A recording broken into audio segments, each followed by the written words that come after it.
La fiesta estaba en pleno apogeo. Era el 50 cumpleaños de Oliverito, el hijo único. Sus padres, Helga y Jonas, llegaron cuando el niño tenía semanas y me contrataron como niñera. Siempre estuve con él en momentos de felicidad y tristeza. Tras la repentina muerte de su papá, también estuve a su lado. Ese cumpleaños iba a ser especial. La familia se reunió por primera vez bajo su techo. Vinieron parientes de lejos para conocer al niño. En el patio trasero, Helga sirvió vino y aperitivos. Solo Jonas faltaba. Se sentía enfermo con fiebre, náuseas y dolor de cabeza todo el día. No fue extraño, aunque el día anterior Jonas había bebido mucho whisky antes de que llegaran los invitados. Su padre y madrastra, Sr. y Sra. Cooper, y su hermanastra Dorothy, que era 10 años más joven que él. Helga insistió en la reunión familiar. Jonas estaba en contra de ello. Siempre evitó contacto con su familia. Nunca entendí la razón, pero esta vez, bajo la presión de su esposa, Jonas cedió. Exageró su enfermedad para evitar a su familia. El padre de Oliver se encerró en su estudio. Dorothy quería verificar su estado, pero Helga la detuvo con un no rotundo. Ella dijo que Jonas necesitaba descansar. Cuidé de Oliver.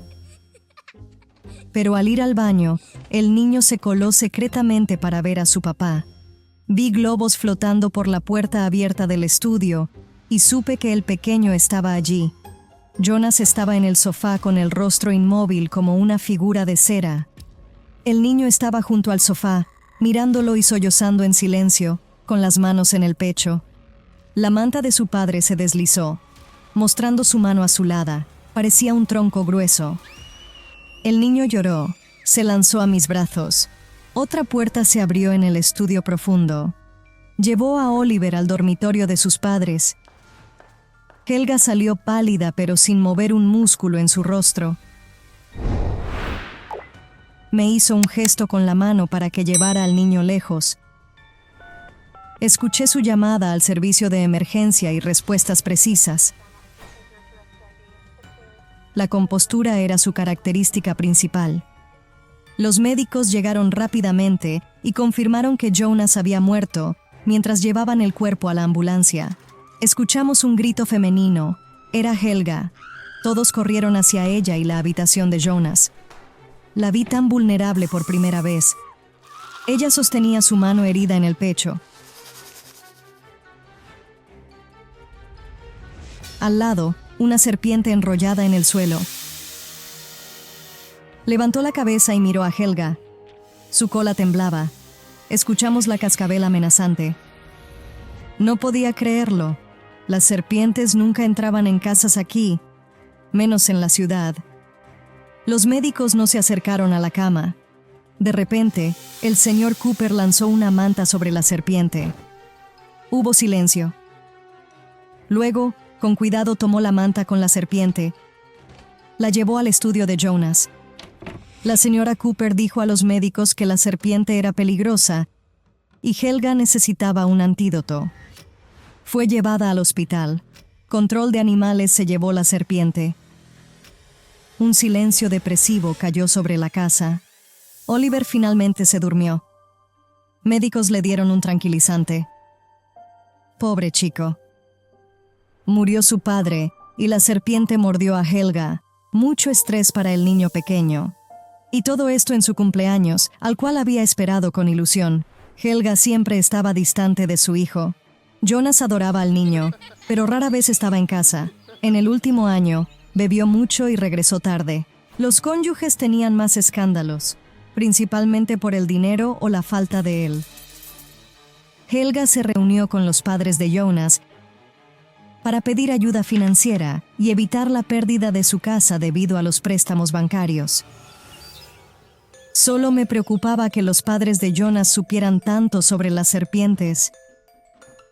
Y que apareciera en la casa el día que vinieron fue muy sospechoso. Llamé al hospital. Dijeron que a Helga le dieron el antídoto y su condición era estable. Jonas murió por la misma causa.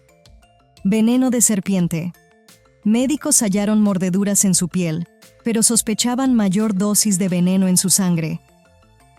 Solo esperábamos los resultados del examen. Toqué la puerta de Dorothy, quien lloraba. Me disculpé y cambié el tema a las serpientes con cautela. Sus padres tenían una granja de serpientes y extraían veneno para farmacéuticas. Dorothy sabía mucho sobre ellas, así que pensé que Jonas también, pero estaba equivocado. Siempre entraba en pánico y se enfadaba cuando sus padres mencionaban a la valiente Dorothy. Encontré datos Granja Cooper en línea. Llamé a la sección de información. Dije ser policía y pregunté por serpientes de cascabel y su cantidad. Un gemido vacilante salió del receptor. La voz femenina me dijo que hasta hace poco había 5 de ellas, pero el otro día una serpiente desapareció, es decir, escapó. Especialistas enviados a buscarlo. ¿Podría ser coincidencia? Fue extraño, ¿no crees? Considerando que la misma serpiente apareció en nuestra casa. Fui a verificar a Oliver. El niño dormía profundamente. Me apresuré a la habitación de sus padres, buscando algo que Helga apreciaba: un cuaderno con letras doradas. Ella escribía en él todas las noches. Probablemente era su diario. Helga asistió a un terapeuta y, siguiendo su consejo, anotó sus experiencias emocionales, aunque, ¿qué sentiría una criatura tan desalmada? Sorprendentemente, el cuaderno estaba al lado de la cama. Lo tomé y volví a la habitación de Oliver. Hace un año, Helga dejó una nota mientras Oliver estaba enfermo y hospitalizado. Recordé ese episodio. Tratamiento costoso y chequeos diarios. La familia dejó de pagar préstamos y gastó todos sus ahorros en el niño. Helga suplicó a Jonas que tomara el dinero de sus padres, alegando que Oliver era su único nieto y el favorito de su hija. Ella escribió que... Leí la oración de nuevo. Helga dijo que Oliver era el hijo de Dorothy y se quejó de por qué ella y Jonas tenían que soportar los costos de un hijo ajeno. Jonas se negó a aceptar dinero de su familia. Oliver gritó en su sueño y puso su cabeza en mi regazo. Le acaricié su cabello rojo, pensando en los mechones de Dorothy. El niño confesó haber soñado con una serpiente. Claro, dije, lo viste por primera vez, así que te asustaste. No fue la primera vez, pero el segundo, Oliver me corrigió. Había visto la serpiente hace poco. Su abuela se lo mostró a él. La palabra se atascó. Luego, en la habitación de los Cooper, exigí explicaran cómo trajeron la serpiente aquí y presumieron ante el niño. La señora Cooper parecía una serpiente en ese momento. Ella no parpadeó. A través de los dientes apretados, ella siseó que la muestra era segura. Luego sacó una botella de vodka con una serpiente real conservada en alcohol como regalo para Jonas. Jonas, temiendo a las serpientes desde niño, habría tenido un ataque al corazón al ver ese regalo. Si su corazón no se hubiera detenido antes. Les pregunté por la serpiente de cascabel desaparecida de la granja. Los Coopers se miraron. Parecían conscientes. El padre de Jonas negó y prometió que nunca dañaría a su familia. ¿Qué podría interponerse entre ellos y Jonas? ¿Por qué no habían hablado tanto? El señor Cooper apretó la mandíbula sin decir nada. Regresé a casa de Dorothy. Puse dibujos y auriculares en Oliver. Me senté frente a la niña y le dije que sabía era su mamá. Dorothy miró tiernamente a Oliver y confesó haberlo tenido a los 15 años. demasiado joven para ser madre. La señora Cooper no apoyaba a su hija y quería que el niño fuera adoptado. Jonas lo salvó, ya que se había casado recientemente y convenció a Helga de adoptar a su sobrino. Ella estuvo de acuerdo, considerando que el padre del niño era su hermano Niels, quien trabajaba para los Cooper. Fue el primer amor de Dorothy. Dorothy no le dejó hacer más. Pero Jonas y Helga pasaron por allí y tuvieron una fiesta. Dorothy apenas recordaba esa noche, excepto que Niels la tomó por la fuerza. Hacía frío, oscuro, rápido y brutal. Despertó, su padre la arropaba, prometiendo encarcelar al bastardo. Pero ella le suplicó que no, porque amaba a Niels. Su padre solo gemía. Al día siguiente, el joven fue despedido. Dorothy temió que Oliver fuera como él, pero no sucedió. Mostró la cuenta de Niels en Instagram. La foto me dejó sin palabras. Lo reconocí. El chico con un tatuaje de dragón en su brazo. Antes de los invitados, Oliver y yo regresamos por mi billetera olvidada en casa. El hombre le dio a Helga una caja como regalo. No estaba feliz de que volviéramos antes. En ese momento pensé que Helga temía arruinar sorpresa para Oliver. ¿Había serpiente en caja? Teóricamente, Niels podría robarlo. Conocía la granja, a los trabajadores y los dueños ausentes. ¿Por qué Helga querría una serpiente venenosa? Reví el diario y los eventos pasados. La confianza de Jonas irritaba a Helga, y su actitud suave hacia el niño despertaba sospechas en ella. Helga hizo prueba de ADN y mostró que Niels no era padre de Oliver, sino Jonas. ¿El señor Cooper lo sabía? ¿Había ocurrido esa noche? ¿Ocultó esto para culpar a Niels? ¿Por qué el padre y el hijo se evitaban por este vergonzoso secreto? ¿Y si Helga le dijera a los demás que Jonas es el padre? Si Dorothy supiera que su hermanastro la violó, ¿podría matarlo? ¿Y la señora Cooper? ¿Podría vengarse por su hija? Me apresuré al estudio de Jonas. La dosis del veneno en su sangre era alta. Entraría de otra forma. Busqué en todas partes, pero no encontré nada. Vi algo blanco entre la parte trasera y el cojín. Una tapa de jeringa. El asesino inyectó veneno a Jonas borracho, y el alcohol aceleró la intoxicación. La serpiente podría ser el golpe final para cubrir la marca de la inyección y atacar a Helga. ¿Fue un accidente? No perdí tiempo y llamé a la policía. Juntos buscamos la casa. Hallamos un nicho oculto en la pared del cuarto de Helga y Jonas, con la caja que Niels trajo y una jaula con ratones para alimentar a la serpiente. Las huellas de Helga se encontraron en la tapa de la jeringa, que finalmente se encontró por accidente en la alcantarilla. Tenía rastros de veneno adentro. Helga quería venganza. Jonas le había sido infiel con su hermanastra. Por su culpa ella se peleó con su hermano, y él hizo que ella cuidara del hijo de él y Dorothy. Odiaba a su esposo, y quería que muriera de su mayor fobia, una serpiente. Ella quería que sospecharan de su familia. Su hermanastra era su amante. Su padre difamó a Niels, y su madrastra, quien tanto deseaba deshacerse de su nieto. Me mareé. La historia fue sorprendente. Nunca había visto serpientes vivas, pero resultó que había vivido entre ellas todo este tiempo, en su nido. ¿Sería Dorothy una buena madre? ¿Podría proteger a Oliver de las serpientes que encontraría en su vida?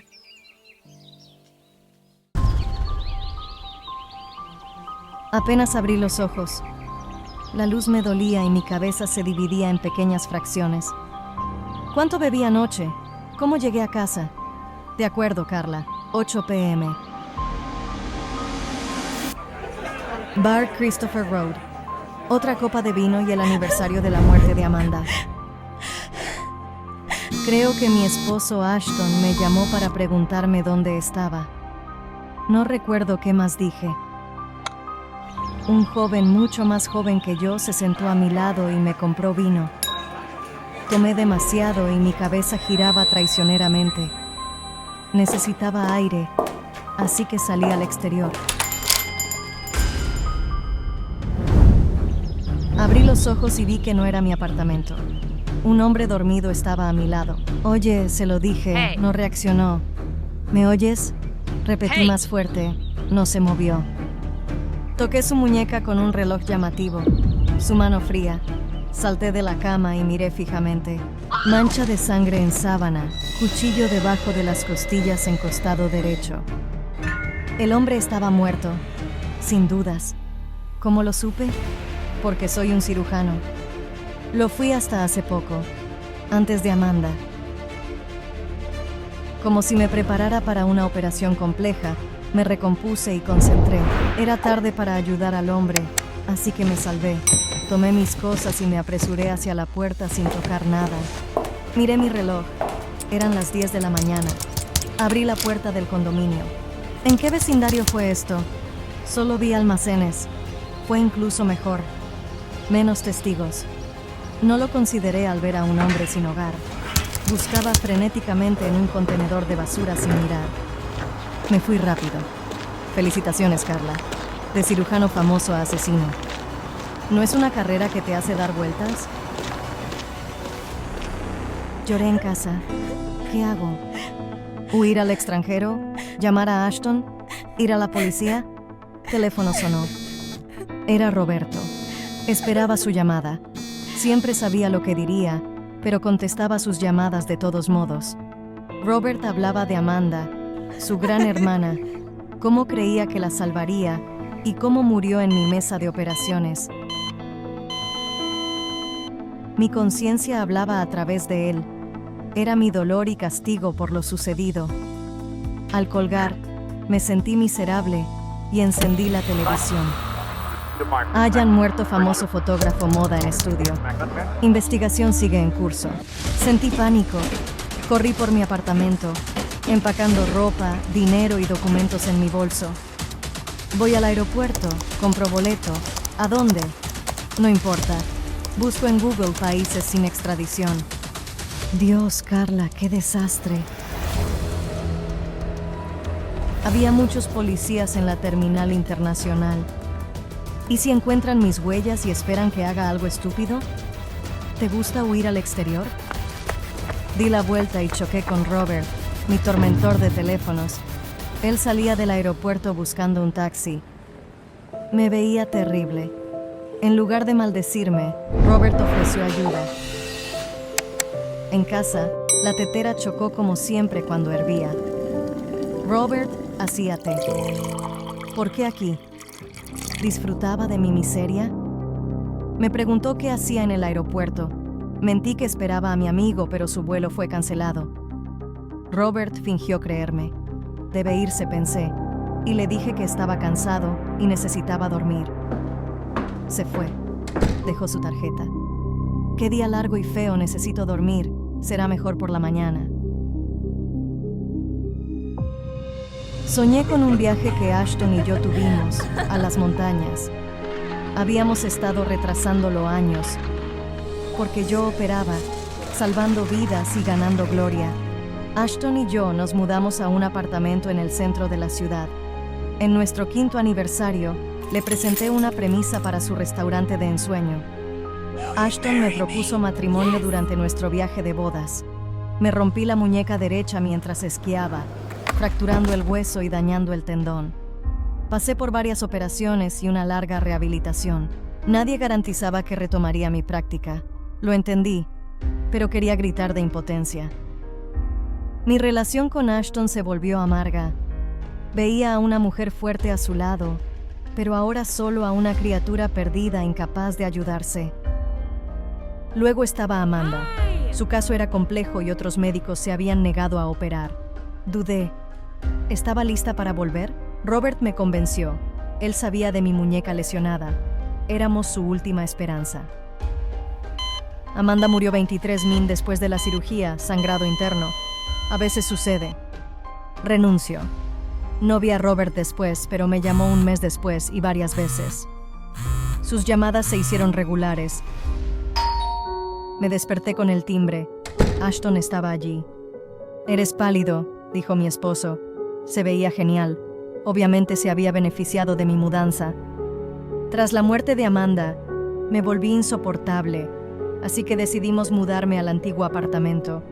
Cuando esté listo, volveré. Ashton me llevó al restaurante. Dijo que estaba agotado y necesitaba comer. Él me preguntó si estaba bien, y le conté todo. Ashton se puso nervioso. Claro, lo hizo. No es usual que tu esposa te diga que se despertó junto a un cadáver. Me preguntó si lo había matado.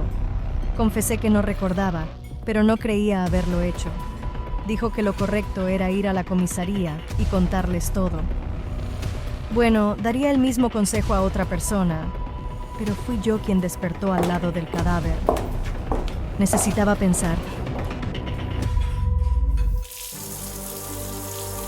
En casa me refresqué con agua fría para aclarar mis pensamientos. Supongamos que no lo maté. Entonces, ¿quién lo hizo? ¿Y qué estaba haciendo allí? Escuché algo hacer tic. Cerré la llave y se detuvo. Después continuó. Revisé estantes, cajones y la cesta de la ropa hasta hallarlo. El reloj llamativo del hombre muerto, envuelto en la sábana. Me apresuré a la cocina para deshacerme de él. La tarjeta de Robert me llamó la atención. Creí que me di cuenta. Decidió destruirme. Vengar a Amanda en su aniversario de muerte. Qué simbólico. Mató al fotógrafo, me puso en la cama con él y luego me trajo a casa y plantó el reloj. Tras llegar a su oficina, le conté todo y lo llevé al parque más cercano. Escuchó en silencio y al terminar, sacó el boleto de su bolsillo. En la noche del asesinato, él estaba a 2000 kilómetros de aquí. Me asusté al contarle al hombre que apenas conocía del asesinato relacionado conmigo. Mientras tanto, Robert llamaba a alguien. ¿Es la policía? Casi me desmayé, pero resultó que llamaba a su hermano, un oficial de policía, por la investigación. Había muchas huellas en el apartamento. No era inusual. El dueño había sido fotógrafo y muchas personas estuvieron en su estudio. Sin embargo, hubo otro hecho notable. Se encontraron cabellos largos y claros en la mano de la víctima. La policía tenía un testigo, un hombre sin hogar que vio a una mujer rubia salir del edificio a las 9 de la mañana. Recordé mirar mi reloj antes de irme y estaba seguro de que eran las 10, así que o el hombre sin hogar se equivocaba o había otra rubia allí. Para evitar sospechas, dejamos el coche de Robert a unas cuadras. Vimos al indigente junto al contenedor. Tras recibir el billete deseado, nos dijo que su horario coincidía con el de los camiones de basura de los supermercados. Estaba seguro de que la mujer había partido a las 9. Sentí esperanza en ese momento. Incluso me quité las gafas y miré al hombre.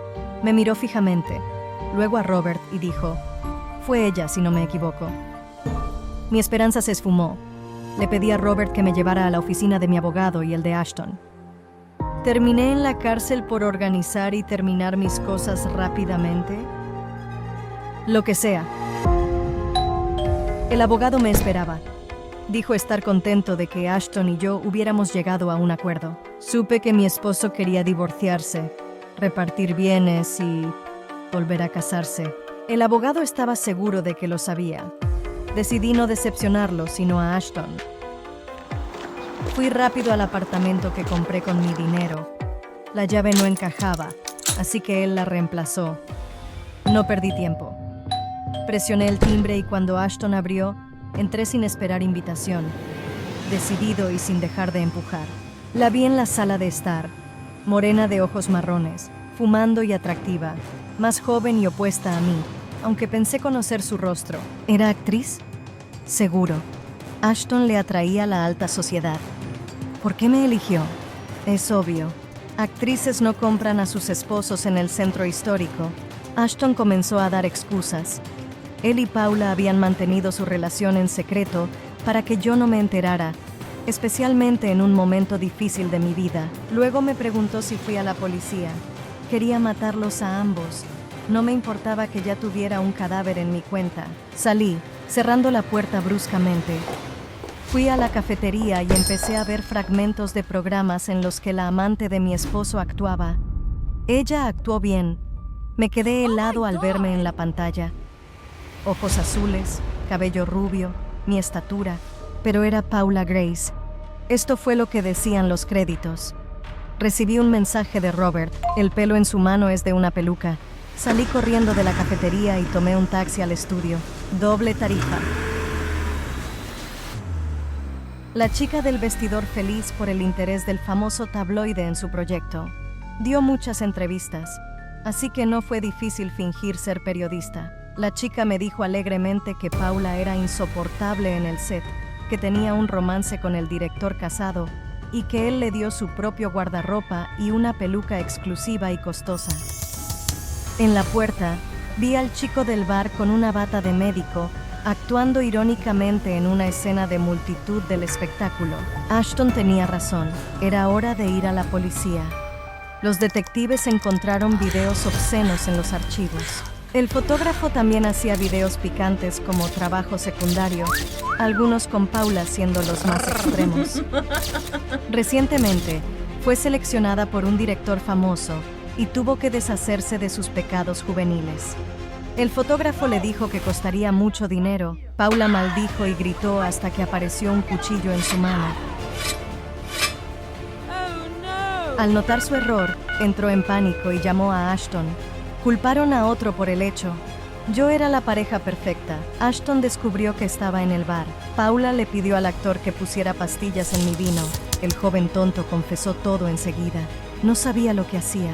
Él solo estaba enamorado. ADN víctima en peluca rubia cara que Paula guardaba en casa. Y huellas dactilares en reloj dejó en mi casa mientras almorzaba con Ashton. Ella no se preocupó por borrarlos.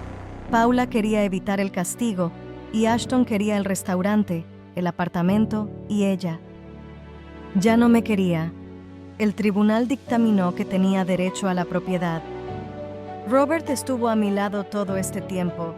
Luego me dijo que no guardaba rencor a Amanda. Fue su culpa también. Al darse cuenta de las mínimas posibilidades de su hermana, Robert y yo decidimos dejar el dolor y empezar desde cero, juntos. Una cosa más. De vuelta en el comercio. Listo. Esta vez seguro. Entré a la casa de un desconocido con los oficiales de policía. Mi ex esposo John estaba en el suelo junto a una joven mujer, sin sangre, sin huellas de una pelea, solo sobras en los platos, un paquete abierto de mis vitaminas de edición limitada cerca y 2 cuerpos sin vida. Soy Sally, un entrenador de fitness famoso. Tengo un club deportivo y vendo ropa y vitaminas.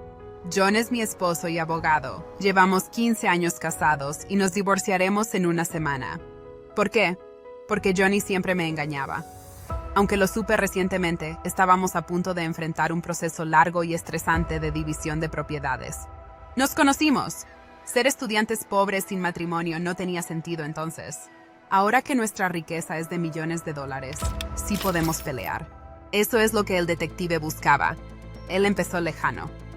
Me preguntó última vez que vi esposo y cómo Cynthia, encontrada muerta con él, entró en su vida. Fue directo al grano y preguntó cuánto recibiría del tribunal tras la muerte de mi esposo. A pesar de la deshonestidad de John, no podría asesinarlo en nuestra relación. Eso le dije al detective exactamente. Sin embargo, no creyó mis palabras y me sorprendió que me considerara uno de los principales sospechosos en el asesinato de John y Cynthia. En ese momento, me di cuenta de que necesitaba investigar esta historia personalmente para limpiar mi nombre y evitar la cárcel. Pensé que Charlie, esposo de Cynthia, podría ser el asesino. Casada al conocer a mi esposo. Cynthia era empleada de Joe, quien guardaba su información en su oficina. Fui, Encontré la dirección de la casa de la mujer asesinada y conocí a su esposo. En mi camino vi la tableta de Joe en su silla. Intenté ingresar la contraseña, pero fallé. Contraseña errónea. Llevé la tableta conmigo, aunque necesitaba intentar acceder a sus mensajeros. Tal vez en alguna de las correspondencias obtenga una respuesta a la pregunta de quién deseaba su muerte. Charlie no abrió la puerta mucho tiempo. Cuando finalmente me dejó entrar, parecía aplastado y sus ojos estaban llorosos. Había una maleta sin desempacar en la sala. Charlie explicó que regresaba de un viaje de negocios. Hace unas horas. No se ha ocupado de las cosas desde que supo del asesinato. Ahora iba a salir para ser interrogado en la comisaría. ¿Realmente estaba fuera de la ciudad? ¿Y realmente importa? Podría haber puesto las vitaminas envenenadas en el frasco de Cynthia antes. Le pregunté a Charlie sobre su destino y alojamiento. Y al ir al gimnasio, verifiqué esta información. Los hechos coincidieron, pero no probaba la completa involucración del hombre traicionado. La TV local transmitió historias del asesinato. Todos en el club de salud estaban pegados a la pantalla. Imágenes mostraban cuerpos de John y Cynthia, casa donde estaban y frasco de vitaminas. En una toma, el camarógrafo hizo un primer plano de la tapa del frasco y vi un número. 7. ¿Cómo podría olvidar? Nuestros frascos Ed, limitada, están numerados, solo 50. Ver cómo lo vendrían. Tengo los nombres de los clientes en mis informes. Abrí el archivo de inmediato. La cliente era una mujer desconocida.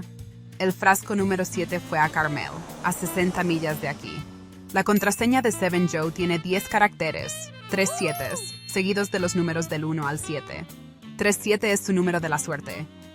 ¿Cómo olvidé eso? Ha estado detrás toda su vida. Números en matrícula, fecha de nacimiento, dirección de primera oficina. Ingresé contraseña y obtuve lista de mensajes. En uno de sus mensajeros, encontré su chat con Charlie. Este esposo resentido escribió a amante de su esposa: «Te mataría por arruinar mi familia». Miré mi reloj. Charlie está siendo interrogado. No tiene sentido perder tiempo. Mejor ir a Carmel y de regreso. Pasaré por casa de Charlie bajo pretexto de estar en misma situación y querer apoyarlo. Así podré hacerle preguntas y ver cómo es. Con estos pensamientos en mente, conocí a una mujer en Carmel y pedí el frasco número 7 de mi tienda. El pequeño pueblo me recibió con un fuerte aguacero. El lugar al que llegué, Carmel, resultó ser una antigua casa pequeña rodeada de un jardín descuidado. Di vueltas alrededor. Vi las marcas de las ruedas del coche en el patio y el camino de tierra que se extendía más allá. Llamé a los dueños, llamando y golpeando, pero no había nadie. Una vecina salió y se presentó como Lucy. Le expliqué que vendía vitaminas y quería conocer a la mujer que las había pedido. Lucy se sorprendió. Me dijo que no había mujer en casa. Había sido alquilada por un hombre soltero por casi 6 meses. Empecé a preguntar por él, y Lucy describió a un hombre que me parecía muy familiar. Le mostré la foto de John y ella lo reconoció de inmediato y lo llamó Joe. Traté de ocultar mi nerviosismo y sorpresa. Le pregunté cuánto tiempo estuvo ausente. La respuesta de Lucy me dejó atónito. Hace solo 1 hora, esto parecía una locura. Vi a John muerto y ahora escucho que está vivo. Decidí esperar a que el inquilino regresara y me metí en mi coche estacionado al otro lado de la calle para verlo y asegurarme de que no estaba loco. Unas horas después, la luz fuerte de los faros de un coche me cegó brevemente. Cuando pude ver de nuevo, vi a un hombre junto al coche. El hombre entró al garaje, sacó un gato y desmontó una llanta. Decidí acercarme a él y estaba seguro de que era John. Nada de eso tenía sentido. Vi su cuerpo sin vida. Vi al equipo forense llevándolo lejos. Ahí estaba, parado frente a mí, no con el traje impecable que suelo ver. Viste una camiseta vieja y vaqueros, ropa que siempre odió. Temblaba de miedo, pero llamé el nombre de mi esposo con valentía. Se dio la vuelta bruscamente, me miró a los ojos, sacó una pistola de debajo de su camiseta y disparó. Corrí a mi coche, oyendo disparos más fuertes detrás. Sentí mi corazón saltando con estrés y adrenalina. Aceleré y fui a casa. Afortunadamente, quitó la llanta, lo que me daba ventaja si decidía perseguirme hasta el final. Seguí pensando en cómo mi John era un traidor, un fraude que fingió su propia muerte y un ladrón que también intentó matarme. ¿Pero por qué haría eso? No entendí la lógica. Al llegar a casa, lo primero que quería era llamar a la policía. ¿Qué les diría? El hombre grabado muerto hoy intentó matarme. Pensarían que estoy loco, y probablemente tendrían razón. Me interrumpieron los frenos de un coche estacionado en mi patio delantero, el mismo que había visto en el patio en Carmel. John salió de allí, y yo temblé. Agarré el póker de la chimenea y subí corriendo al segundo piso. En el dormitorio había un botón de llamada a la policía que John instaló tras el robo. Lo presioné y me encerré. Oír a John talar árbol. Puerta principal de casa. Hacha, Jack Nicholson en resplandor. Rezo por policías rápidos. Ya está subiendo al segundo piso. Oigo sus pasos. Un disparo. Otro. Uno. Dolor en mi brazo. Sentí algo cálido correr por él. Era mi sangre. Me golpeó en el hombro. Me mareé. Después oí otro disparo y... La policía ordena a John soltar arma. La puerta tembló al ser lanzada, espalda contra ello. Tiré del mango, salí corriendo y golpeé a John en la cabeza con el atizador. Perdió la conciencia, yo grité. No me disparen. John, al recobrar la conciencia, respondió a la policía como Joseph, el hermano gemelo de mi esposo, algo que nunca mencionó. Tras la muerte de sus padres, John bebió mucho y un día condujo ebrio en el coche de su hermano. Y tuvo un accidente que causó 4 muertes. Dejó el coche y mintió a la policía, culpando a su hermano. Joseph pasó 20 años en la cárcel. Cuando salió, llamó a John. En vez de arrepentirse, John le dijo a su hermano que nunca volviera. Además de eso, él robó. Su hermano vendió casa, coches y toda herencia. Así que José sintió la necesidad de retaliar. Obsesionó con mi esposo. Se convirtió en un acosador que sabía todo sobre nuestras vidas. El divorcio, la división de bienes y Cynthia, por quien John me dejó. Entonces Joseph ideó este plan. Decidió envenenar a mi esposo y culparme. Iría a la cárcel y Joseph mostraría con pruebas. Era el hermano de John y heredó. Él ordenó mis vitaminas con ese fin específico. Él no supo que todos lo sabían. La botella tiene un número bajo tapa. Joseph creyó que no sería hallado. Así que descuidadamente pidió un paquete a su dirección. Se presentó a su vecina Lucy con su nombre real, pero lo acortó a Joe. Nombres coincidieron cuando yo hablé con la mujer en Carmel. Joseph se coló en la casa donde yo. El marido y su amante envenenaron la cena en el horno. Esperó hasta que John y Cynthia murieran y cambió el frasco de vitaminas por pastillas envenenadas para asegurarse que fuera a la cárcel por asesinato. Una historia difícil de creer. El hermano gemelo, sediento de venganza, asesinó a su hermano y a Cynthia, su amante. Podría ser la tercera víctima, pero tuve suerte de escapar. Joe condenado a cadena perpetua. Me quedó cicatriz en hombro, recordándome siempre de él. La historia de mi esposo y su hermano gemelo. Puedes juzgarme, pero Joseph, quien casi me mató, le he perdonado. No era tan malo como persona. Su vida sería completa. Distinto sin el comportamiento despreciable de mi ex esposo. Por eso voy a ver a Joseph, en prisión cada semana. No pensé que habría espacio para una amistad así en mi vida. Nunca digas nunca.